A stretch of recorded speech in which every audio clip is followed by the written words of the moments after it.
Hello. Wooly, you remember how covering E3 sucked ass? Yes. And like E3 died and we're like, "Oh yeah."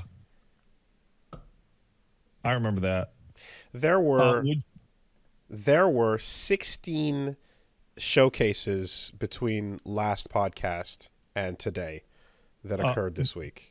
would you believe that covering as many of those as I possibly could did in fact suck way more ass than the Mm. old E3 system? Mm. I covered 10, I Mm. think. And while I was watching some of them, other of them were happening. So And like I was like, should I switch over to that? And the universal response every time was, nah, man, that one sucks. so But I'm I like, but what I'm watching now sucks. Okay. So there was no middle ground here cuz you did them all and I did them none. And there were clearly points where it's like, oh, it would have been cool to have been live when that or were to happen or not. But what I and for what it's worth, I was just spending time with family and doing and taking a break and relaxing and That's taking good things to doing things that I think are important. So, was there a moment where the threshold went from, damn, dude, you should have been watching these two, like, and then was there a gradient No, into not even. Not into even. what the not fuck? even once. Okay, Not because like every single one of these ended with the same conversation with Paige where I was like, "Oh, I hate this." And she's like, "You should do it though." I'm like, "I know I should do it, but it sucks." And I'm like, "You gonna be there for the Summer Games Fest?" She's like, "Yeah." And then we did the Summer Games Fest, and she's like, "Yeah, it sucked." And I'm like, "You should do it though." Yeah. And it was just the same fucking conversation back and forth like Yeah. 10 times. Yeah. And then we just skipped the last one. The fucking the PC gaming show. PC gaming. I played Street Fighter up until the time it started, and then went fuck it and just turned the show off. And people didn't even notice until I told them on Twitter. Because who gives a fuck?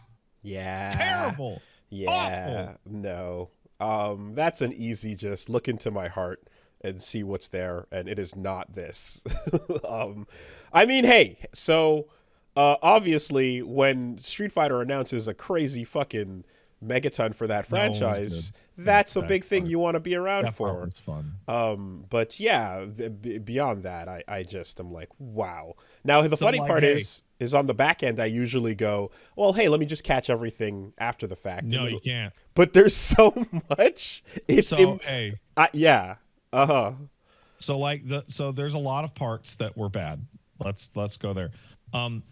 Watching like a full week of cutaways to bad skits is a recipe for suicide, right? Not good. Don't do it. Stop doing it. Even if it's Tim from fucking I think you should leave. I don't. Yeah, his was all right. His is Yeah. okay. But more than anything, I completely understand why the people who are making these games do it. I completely understand. You are right to do it for yourself. But when I'm sitting, the worst one was when I did the future games, then the Latin American games, then the women games, then the future games, and the cozy games. And there was, I would say, severe overlap in that 5.5 hour period. Oh no, you're pogging. Because you weren't locked into one group. You could be a cozy Latin American woman and just ping pong your game. So like they're like, and here's the world exclusive trailer. And it was like, in some cases, the trailer you watched 10 minutes ago. Oh, my dick mouth is out. You're pogging. Oh no. You're pod. I don't know I'm why playing you're. Street Fighter I don't know over why here. you're pogging. All right. Here, let me. But thank you. That's fine. The Latin American games one was like the best show out of them all. People from Argentina and Brazil and Mexico are fucking going for it. That was easily the best show of all of them. If you were going to watch any one of the 10 shows or 16 shows or whatever, watch the Latin American Games show. Okay. South America is doing a good job. So I have a selection of things that is like stuff that's probably we can talk about. There are 100% super duper blind spots here, so absolutely anything that I missed or I don't bring up that you want to bring up. I don't remember. And you know what? There is a part of this that is important to watch. So like watching Phil Spencer and Matt Booty just be lying fuck ass homunculus pieces of shit on stage while they talk about the Xbox family as they show a bunch of games that the people are going to get fired as soon as they ship. There's value there. Oh man. And then watching Phil Spencer just ignore every question that IGN asks him where they're like, hey, what's up with spending $70 billion? And he's like, man, Game Pass is so good. Right. Well, the following up on the conversation the other day from how fucking Microsoft is helping Blizzard, right? Just all that energy carried forward. Awesome. That's great. Before we move on, did we do anything with the week other than this crap? Yeah, no, there was, but I mean, we should get you to. Here we go. We should stop Pat from pogging for a second. If I can take a minute to just fix his pog, and we'll do it live. We'll do it live because he's been kicked. Jesus Christ! I don't know what Discord is up to, but we rejoin, and here he is. And hey, bro, what's up? I mean, as many restarts can be done as was done. I don't know. The only thing left, I suppose, is the complete wipe and gut of all of it. When's the last time you restarted your router? About a week or two ago, actually. It could go for one. Not now. No. This is definitely just computer. Anyway, I'm no longer pogging all over ghost wieners. What were you saying, Wolves? So all I'm saying is that there are some. I had some stuff with my week for sure. But like I don't want to spend too much time. So to quickly hit on the things that were rad. Nightmare Cart from Bunlith, aka Botster, is super cool. That's worth a gander for anybody who's curious about how the Bloodborne Cart announcement turned into its own original IP and now became this, which is really, really barely legally distinct. I mean, it's really funny. Yeah, like they took the fucking I forgot the little pocket ghouls on the ground and they just stuck eyeballs on their heads. It's so legally distinct. It's wild. I mean, fucking Father Greg is chilling, and obviously Nicholas with his cage on his head. All of that. You get blue vials to go faster. No, Aether vials. Aether vials. And, that's right. And here comes Raven. Yeah.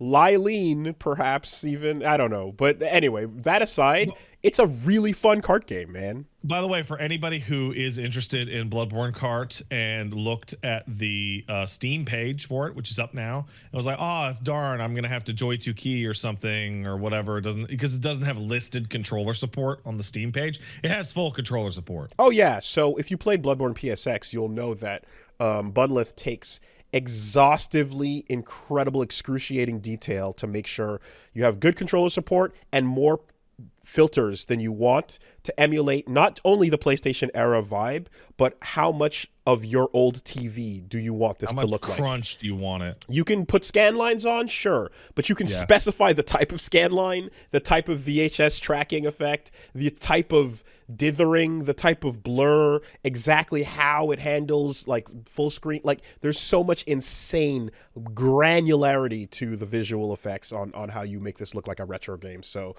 you can see where her priorities are. So, but that's a lot of fun. And then in terms of gameplay, like, you just have this, literally, you get a Mario Kart style theme when you drop into the race. Boop, boop, boop, boop. And great. when you're playing Nicholas, you got the cage on your head, so you're just running on foot like a madman, you know. What's it? Like some other guy. Yeah, and you as you race through the cart, what's fun about the way the unique twist on this mascot kart racing thing is the track in do you remember old did you ever play you played like original Mario Kart, right? Like the I sure did, Wooly. yeah, so Super Mario Kart and 64 as well. They eventually got rid of but then returned to coins on the ground, where when you pick up coins, they increase your speed. And that was something that was lost in like the pre-7 post 64 years, I'd say. Mhm.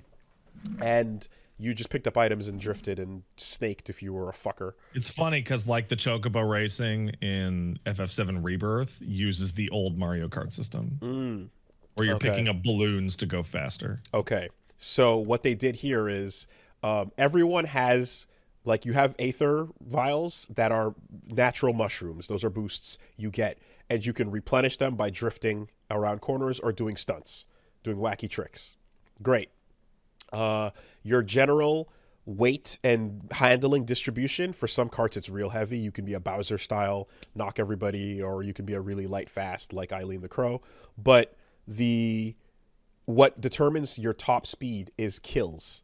And Hmm. there's a bunch of monsters running around. You got little ghouls and you got little skeletons and ravens crawling around, boars, and at some point the fucking blood starved jumps out, and you whenever you kill something, you get a you go a little bit faster. So keeping that up, spending your weapons on grunts or on your fellow racers are like two things you're doing as you're playing,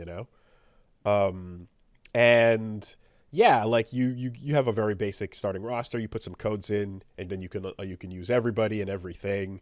And yeah, of course, the hunter's dream is a little circuit running around the house, But Is then it still called the Hunter's no, Dream? no, it's not. It's I can't like I tried to I can keep up with the legally distinct names only so far. Yeah, Yeah. it's the Rangers nap time location. It's the thing, and then you go off, and then the modified version to the side has full on Rainbow Road going around off into the distance as you loop back around to the house. So that's fun. Obviously, the sewers are crazy because they're all 90-degree turns, and yeah, it is a really fucking fun ass thing that if Sony doesn't hold you down, then Bunlith will. You will be able to appreciate the Nightmare Cart IP. Not to mention, it's got friends like Susie and Gianni in on the voices there too. All friends of the show. Yeah, so be sure to. Usually when a company is like, "Don't use that name. We like that name." You're like, oh, "Is something coming with that?" No, not this time. No, there's nothing.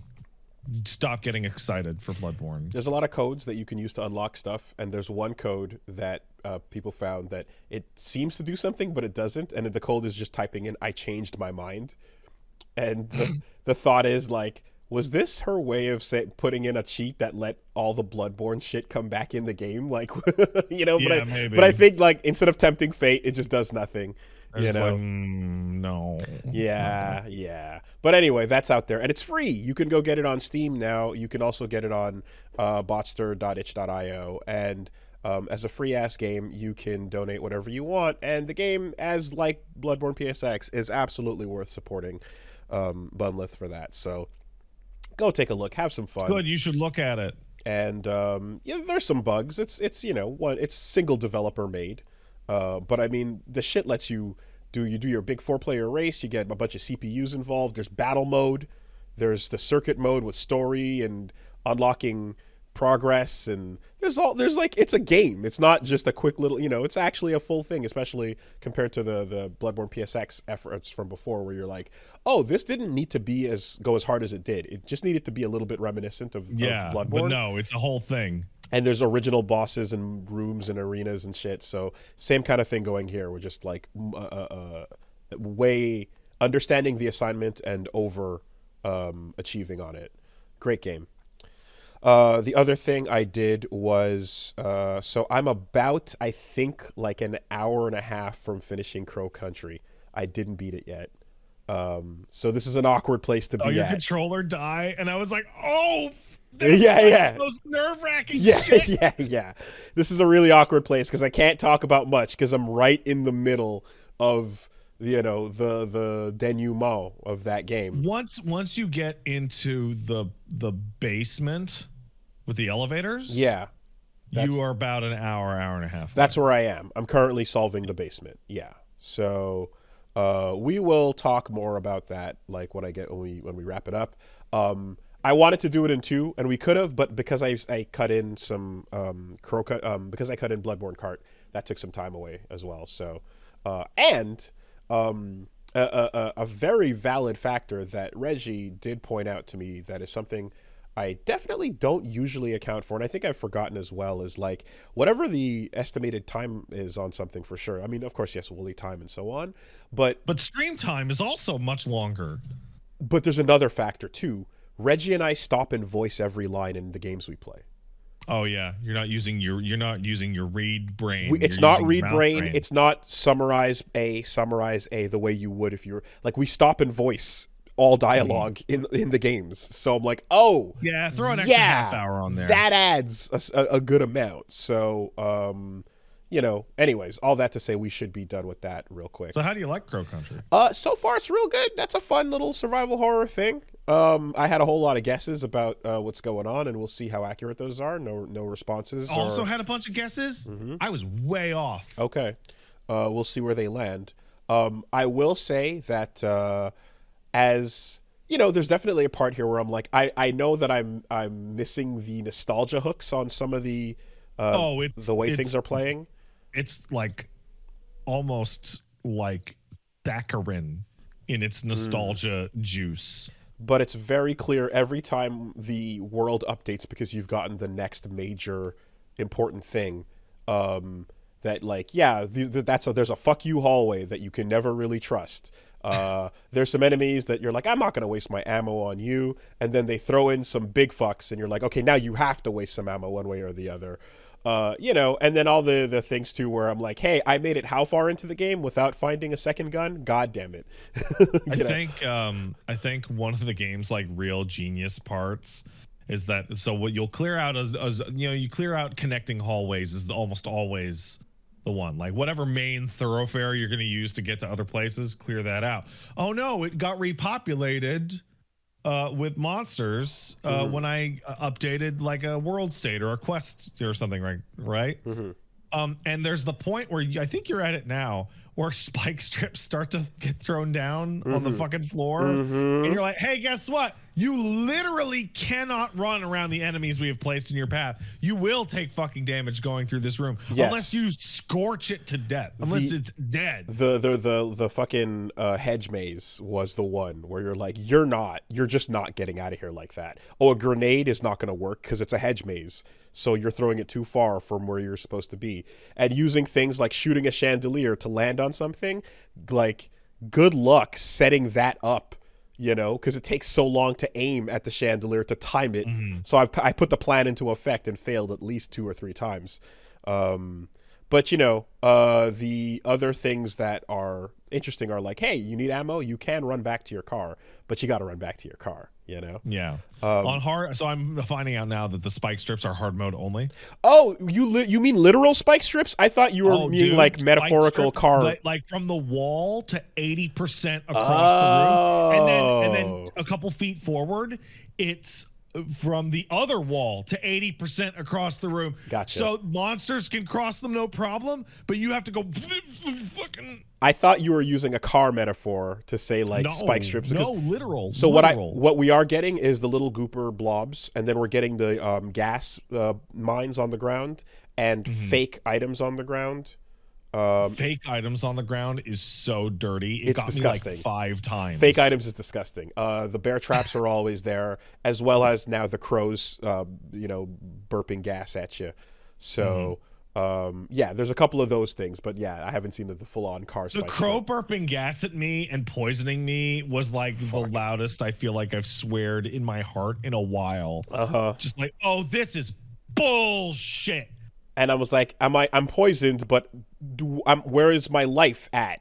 And it's like you have to like still you're poisoned, but you're still taking some damage. You have to know whether you're in the fine or okay or whatever the case. Mm-hmm. That's all there. But yeah, no, there's a very clear like, yeah, you can't coast too easy for too long. You're gonna get fucked here and there. Um, I've had right now, I would say I'm firmly in the place where like enjoying Silent Hill 2 prior to the staircase and then your finale, which are like the holy shit game changer. Mm-hmm. It's one of those where I'm like, yeah, this is cool. This is cool. We'll see what's up. I don't know. But I've had two major bummers that Oh are yeah. in play right now. One is more of one's a lot less. It's just like the setup of sorts. But okay, one, the mushroom room. I don't think I need to Oh, tell that you. thing sucks. It's the worst thing, right? It's the dumbest thing I there. don't know what the intended solution is. Well, I think it's supposed to be eat a poison one, eat a good one, eat a poison one, eat a good one. so the part that's so frustrating about that room is there's a false expected solution, which is they give you a list of safe mushrooms. There's three of them on one side. There's a list of three poisonous mushrooms, and then the plates all have a name associated. Yeah, And- I ate all the right? good mushrooms first. Exactly, because you go, oh, some are good and some are bad. Therefore, if you look at the name that associates with the scientific name that is the good type of mushroom, this is a knowledge check puzzle, but that should be it, right? Now we go up to the king or whoever and trigger it. But no, it's not that. It's eat all of them, and that's the dumbest thing that has Yeah, no point. no, it's actually supposed to be eat the poison one that hurts you, and then eat the good one that'll heal you. So, yeah, that is a terribly designed puzzle. That was a really annoying one, but of course it's an optional room, I guess, ultimately just being like, what was your logic here, and why did you go with not the obvious one, but the least obvious bad choice, which is just take the damage and tank it.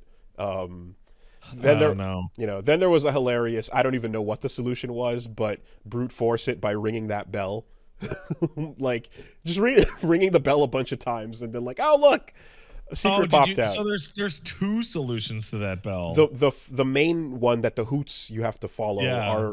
is obvious enough. I don't know what the second one is or So what the second one is you find a different hooting owl that gives you a different number. But you can Somewhere also just brute else. force it, which is what I did too. Hey, there you go. Yeah, just pull that shit and then it goes, you did it. No. So that's dumb. But what was a tone bummer, I guess, is walking into the dig site in Crow Country is one of the greatest. It's such a strong nope, fuck no, certified no, I want nothing to do with this room moments, right? Mm-hmm. A hole in the ground, a pit with a chain, and a flamethrower pointed at it, and it's shaking, and you're hearing the groaning, and you're like, oh man, I hate whatever I'm gonna have to do here. And you're getting gas canisters, and it's telling you like you're gonna have to deal with this fucking room at some point. And that was early on, from the moment I saw that room and got hype over it until you solve it. That was my strongest, like, I'm really excited for this thing in the game. Mm-hmm. And then when its solution turns out to be, spoilers if you're looking to play Crow Country, not at all anything living up to that, like, fear and hype and nervous energy. It's just a mask and some gelatin. Yeah, man. That is Faked you out.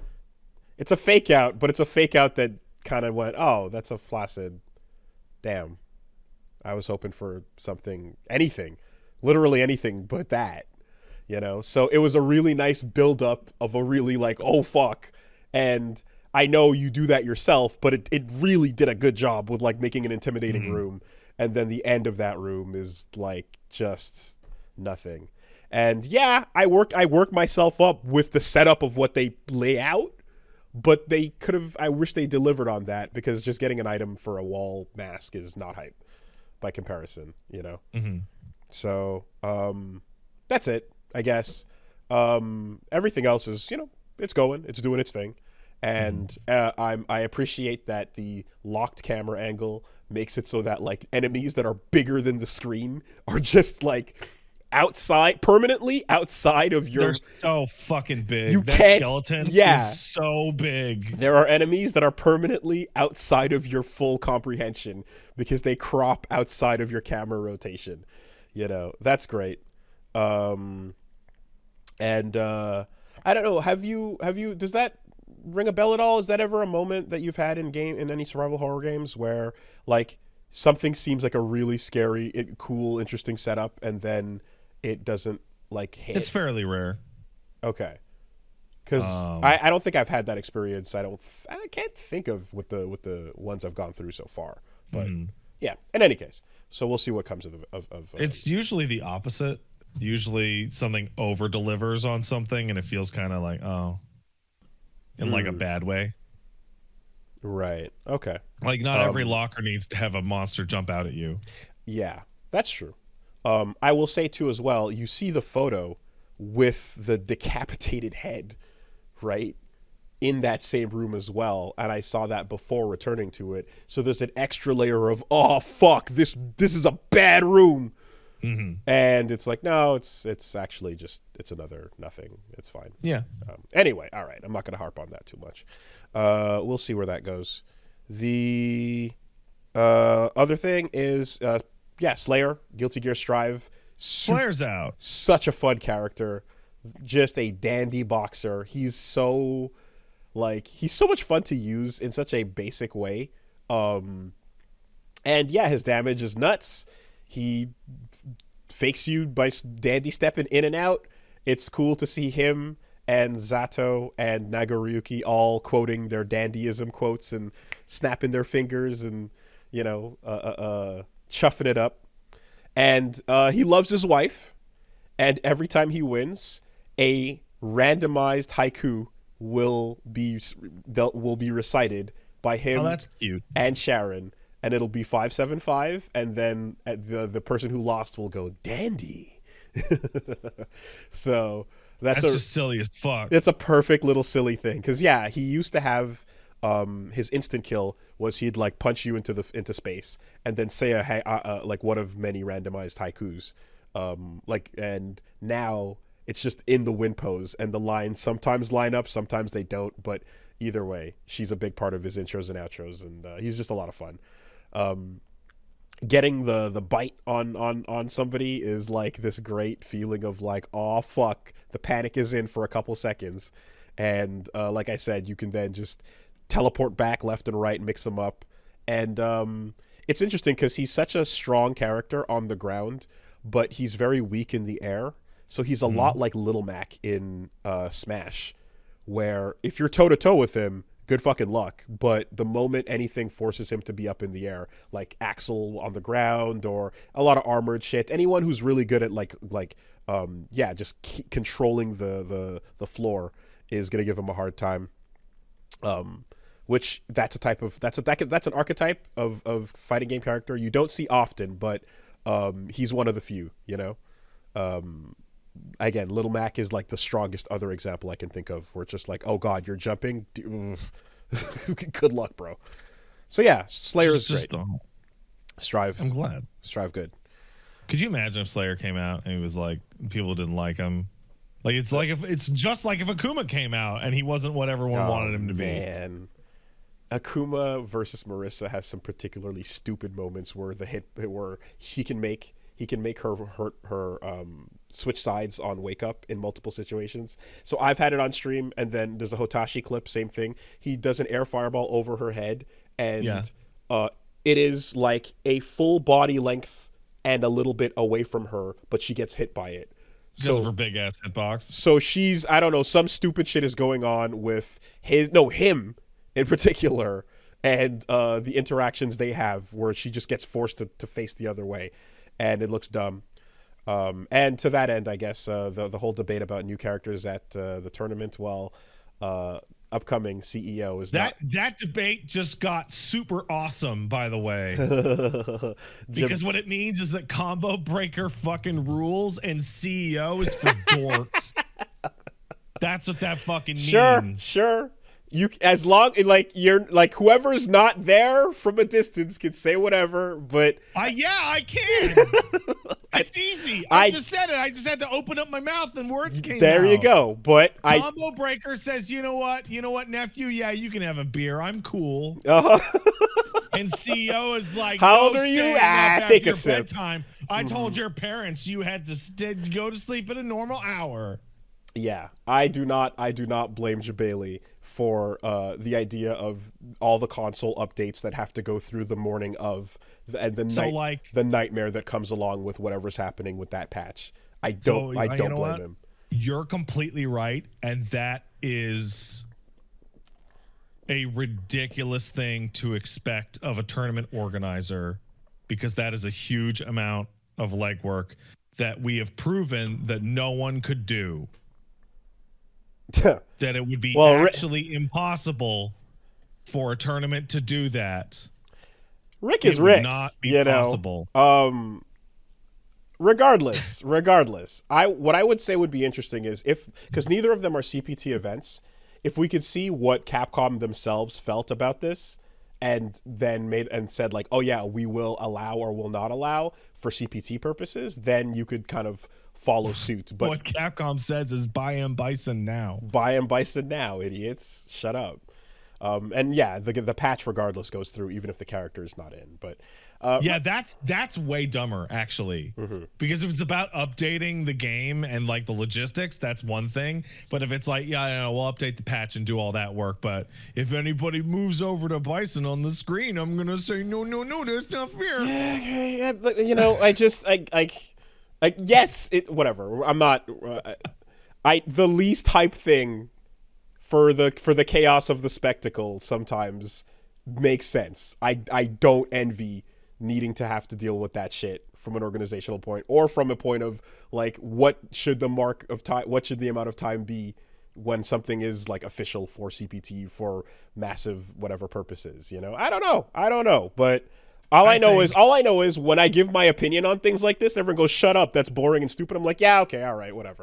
I think if it's not it's not the popular opinion, I'm like, "All right, so be it." I think Combo Breaker had to make this decision first of like days before. Like, I don't think it's ever been that bad, right? That it was like 2 days before an event. That's ridiculous. There's been there's definitely been stuff like this, like that's been day of practically in games. Yeah. And there's been stuff where it's been like, and the patch is bad, and there's a bug, and there's a thing that they fucking ruins the game. And if someone does that on stage or in tournament, you can't do anything about it. You know? Hey, here's the thing, it does happen. Combo Breaker did go out and was cool. Yeah, cool about it. It's good thing it worked. Glad it all worked. And this is somebody who's like not financially or emotionally invested in any of these tournaments. I think the idea of Capcom putting out a bad patch that sucks and then getting that showcased in front of like a massive audience, I think that rules actually. I think like all the announcers at CEO go, "Wow, Capcom really fucked this up. This shit sucks." It's actually super incredible. Awesome and hilarious. Yeah, folks are referencing Sonic Fox playing Xenomorph in it, and so NRS has had that. You've got literally the Them's Fighting Herds shenanigans for we talked about a minute ago.